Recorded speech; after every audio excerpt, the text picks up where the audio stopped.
Bakit may dugo ka? Meron ka bang kaaway? Wala nga sabi! Ay!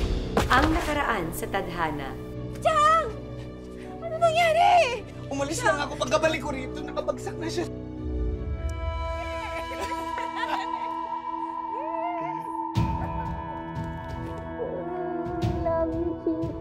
Yung mga polis nakahanap ng DNA sa ilalim ng mga kuko ni Jackie. Kinalmot niya kung sino man ang gumawa nito sa kanya. Mahal?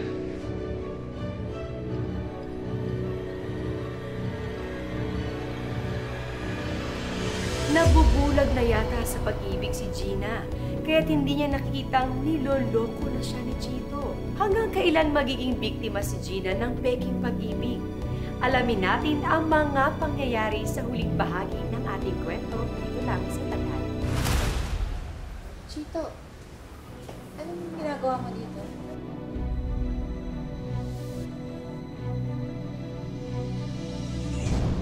Sasamahan sana kita magbantay. Kaya lang, nung pumunta ako sa kwarto ni Chang, wala ka. So, hinanap kita.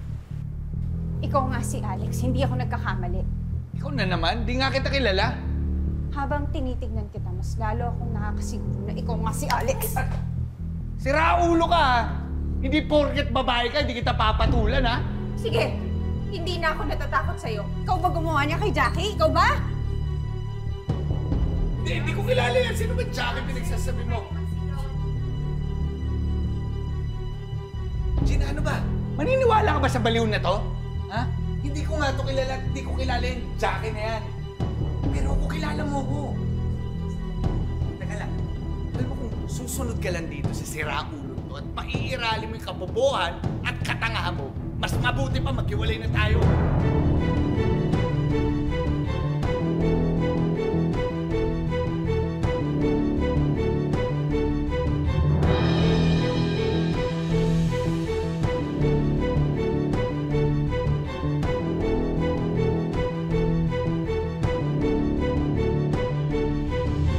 Chito, mahal. Huwag ka nang magalit. Hindi ko naman talagang pinlano makipagkita doon sa babaeng yun. Nakita na lang namin siya ni Upeng. Upeng, alam mo yung Upeng na yan, ha? Noon pa lang masama na tingin yan sa akin. Tapos sa kanya mo pa piniling makinig. Eh, bakit ba galit na galit ka? Siyempre, mas pinapakinggan mo siya kaysa sa akin. Kaya ikaw may kasalanan kung bakit ako galit ngayon. Sorry. Alam mo, Gina, mag-isa ka na nga lang. Ako na nga lang tumutulong sa'yo sa pagbantay kay Tia Deli. Tapos kasama-sama pa ng tingin mo sa akin. Ewan ko sa'yo. Chito, Ano ba? sandali lang. Bitawan mo ko!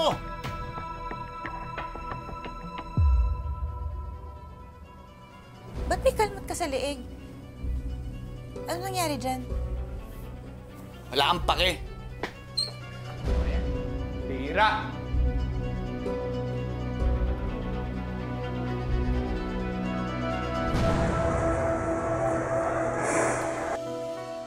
Nakita ko may kalmot sa liig si Chito eh.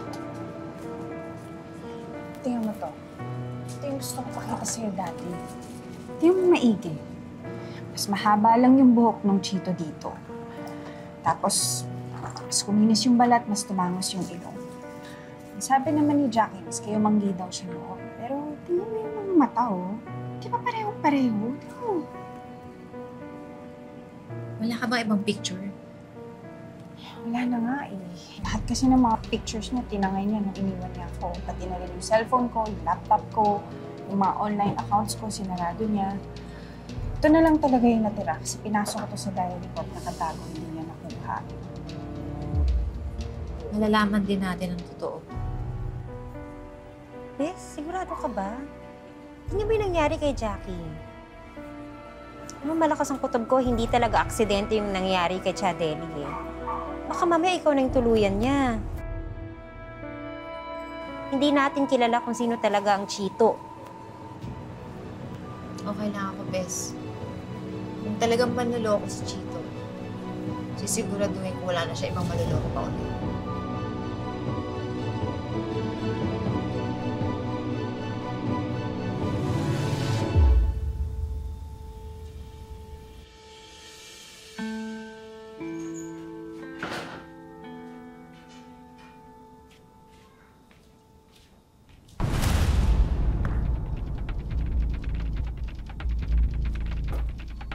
Sino ka? Paano ka nakapa...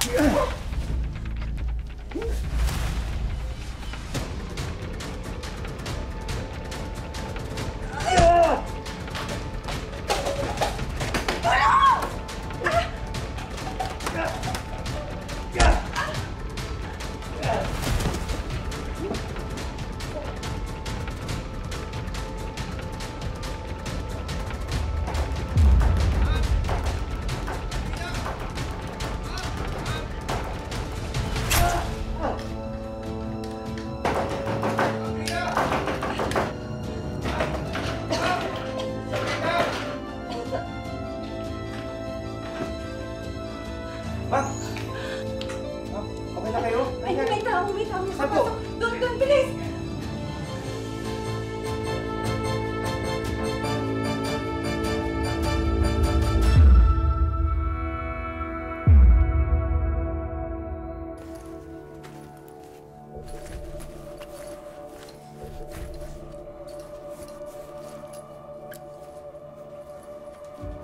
Gina, anong ginagawa mo sa gamit ko?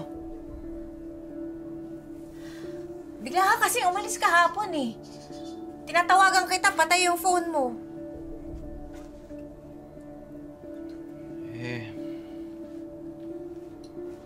Galing kasi ako dun sa mga barkada ko, nag-inuman kami. Hindi ako nakapag-charge, kaya hindi kita natawagan.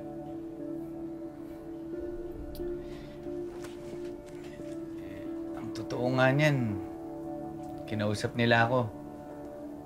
Pinagsabihan nila ako, baka nag-o-overthink lang daw ako, kaya ako nag-o-overreact sa'yo. Gina, sorry ah.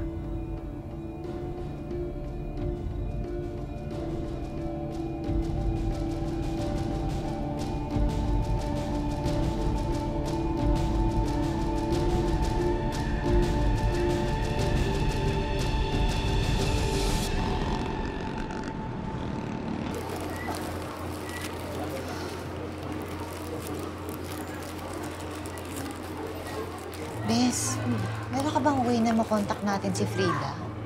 Pupuntahan ko nga rin siya mamaya kasi hindi sumasagot sa mga tawag ko eh. Hinalugog ko na yung mga gamit ni Chito eh. Puro damit lang. Natry mo na bang buksan yung cellphone niya? Lagi niyang hawak eh. Umanap ka ng timing, Bes. Basta mag-iingat ka.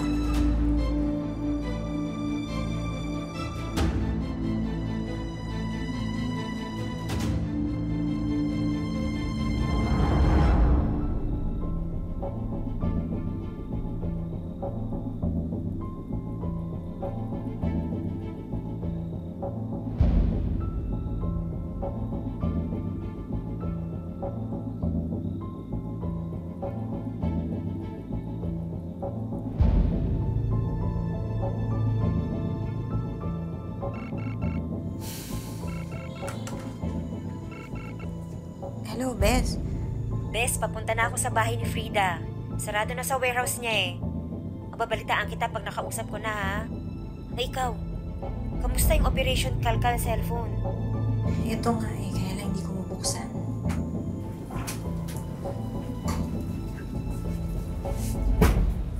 Oh. Bakit ba hawak cellphone mo?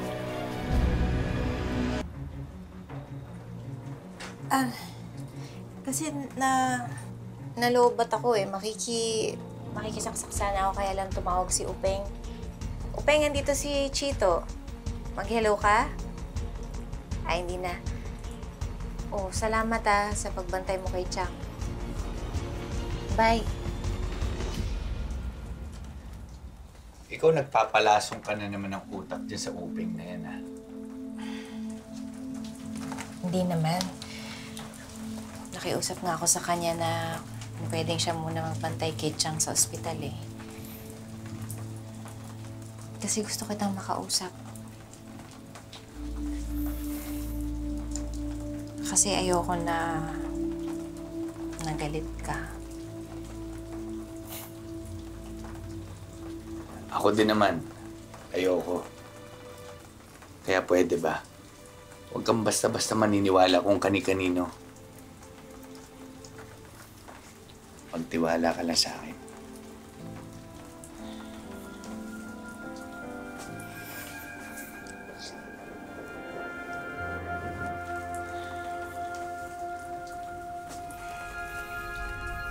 Aray! Ay, sorry. Ay, ano yan? Ano nangyari dyan? May sugat ka? Wala yan. Naglinis ako motor kanina, sumabit eh. Pati yung kalmot mo sa liig dahil sa aksidente? Huwag ka na maraming tanong.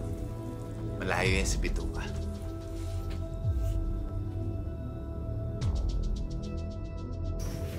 Bababa na po sa mga Frida, pantay na po. Sige. Upeng, Oy! Oh! Ano nangyari sa'yo? looban kami dito eh.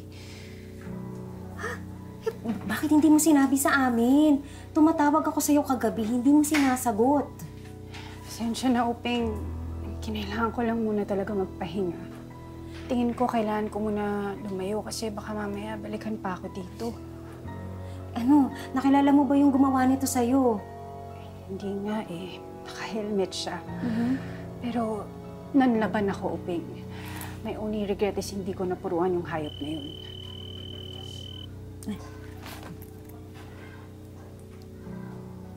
Hello? Opo, ako po.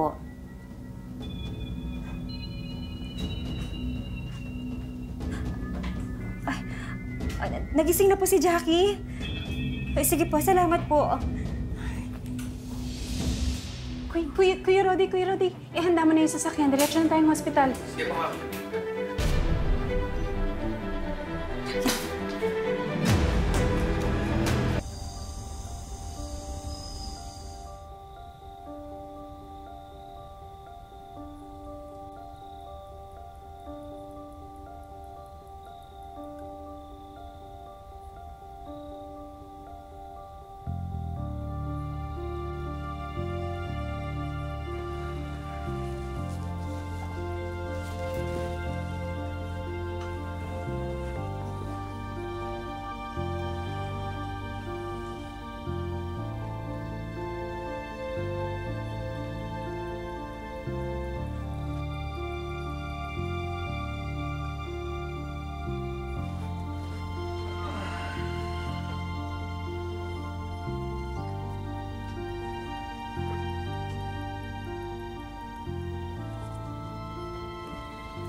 Bakit gising ka?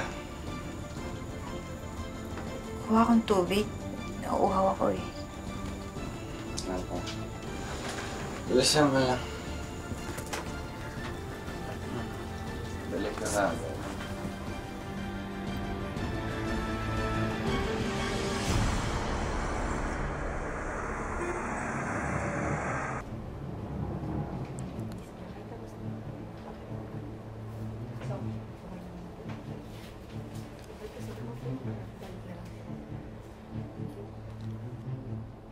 Si Chito, si Roel.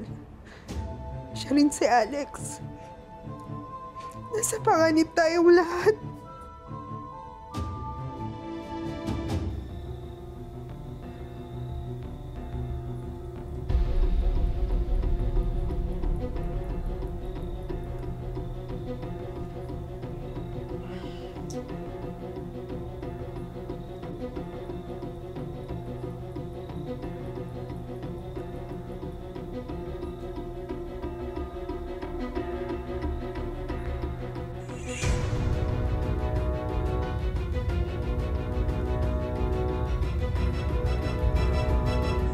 Ngayong alam na ni Gina ang lahat, ang buhay naman niya ang malalagay sa peligro. Makaligtas kaya siya sa masamang kayang gawin ni Chito sa kanya?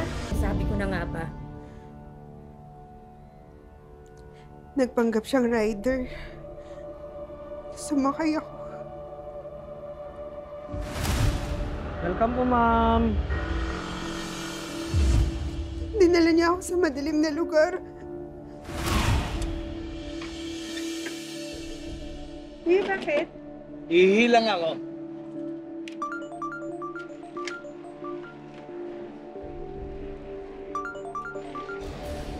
Hello, sino to? Ma'am, kanina pa po ako sa pick-up location. Saan na po kayo? Uy, sandali ka. Mali yata ako ng rider na nasakyan. Yung ulo ko ng helmet.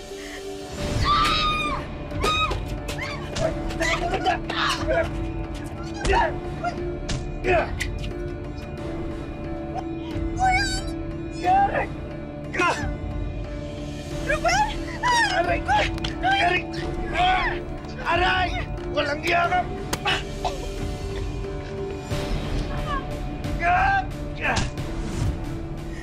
Hindi ko na alam yung nangyari. Si Gina. Si Gina. Kailangan natin sabihan si Gina.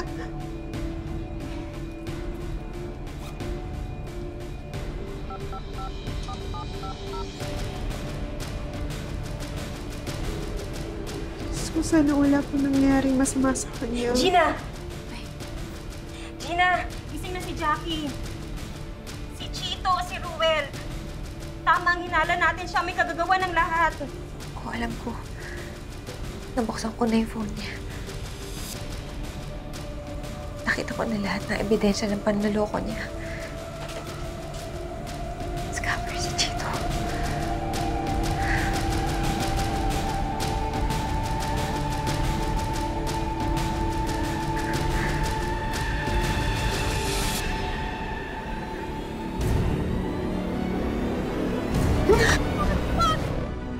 Gina! Gina! Gina!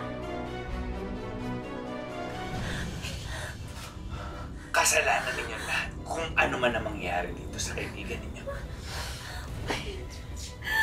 Gina! Uping, tumawag ka na ng pulis. Umalis na tayo. Kailangan natin iligtas si Gina. Tara na. Tara na.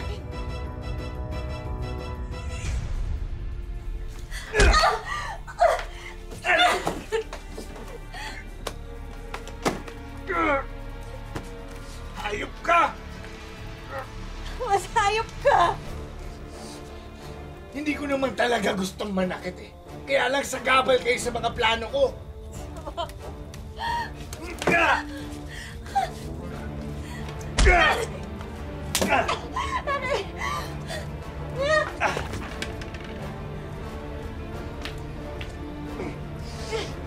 Kung hindi mga pakailamere mga kaibigan, hindi sana tayo aabot sa ganito. Dapat binigay nyo na lang lahat ng gusto ko. Puro kabutihan lang binigay namin sa'yo. Hayop ka talaga. Bakit? Binigay ko rin naman sa'yo lahat ah. Binigyan kita ng pagmamahal at pati yung katawan ko, di ba? Ngayon, kasalanan ko ba kung sabik na sabik at uhaw na uhaw ka sa pagmamahal, kaya ang dali mong utuin? Hindi pagmamahal yung ginawa mo. Manloloko.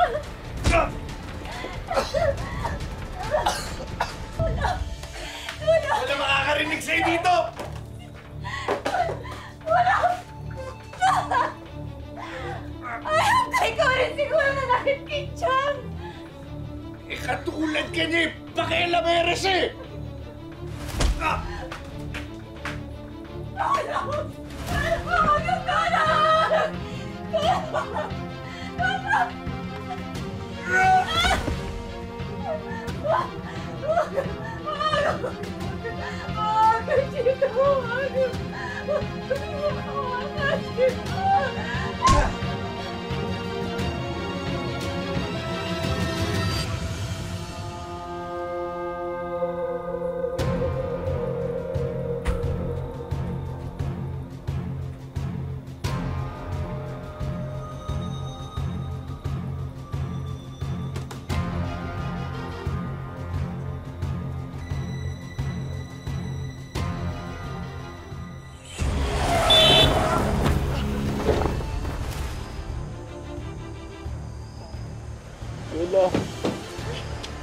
Tulong.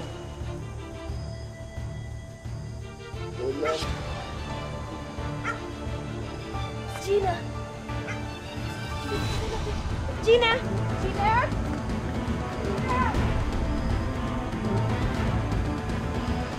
Minsan, ang pag-ibig hindi sapat na puso lang ang masusunod. Mabuti rin na pagganahin din ng utak para lagi nating maalala na importante rin na mahalin natin ang ating sarili.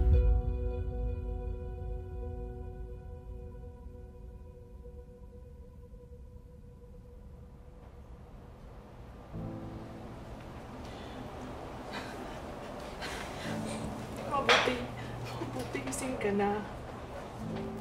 Okay ka lang ba?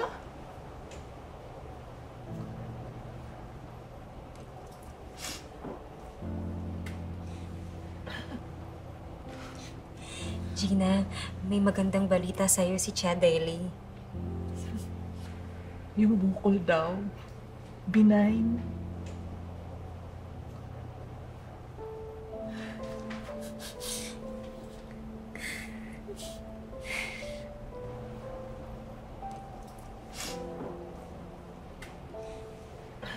Tsaka akala ko hindi ka na magigising.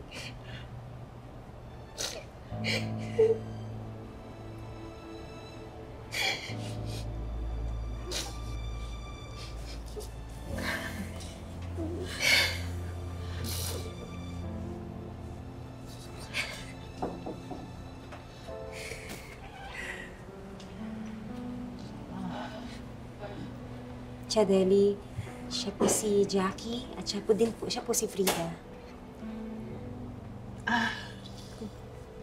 Gina, si Chito.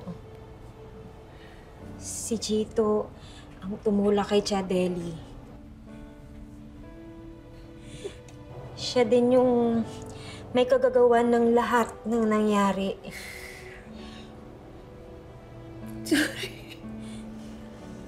Sorry. Upeng. Dapat nakinig ako sa'yo. Dapat hindi ako nagpadala sa mga salita ni Chito. Anak, wala kang kasalanan. Ang kasalanan mo lang, nagmahal ka.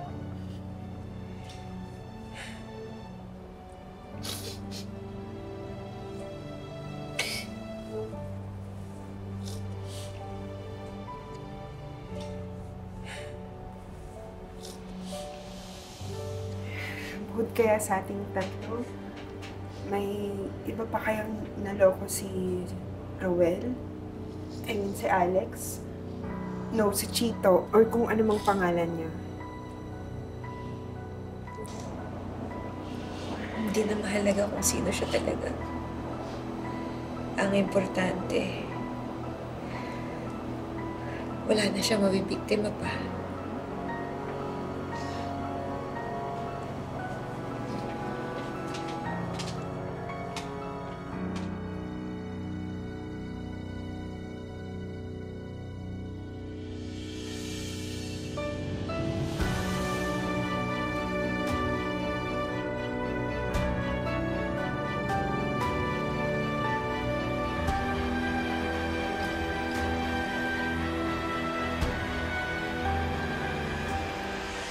Ang buhay ay hindi lamang isang daan na iginuhit para sa atin. Ito ay sangang daan na nagbibigay sa atin ng maraming pagkakataon na pumili at tahakin ang sarili nating tadhana. Magandang hapon, ako po si Marian Rivera.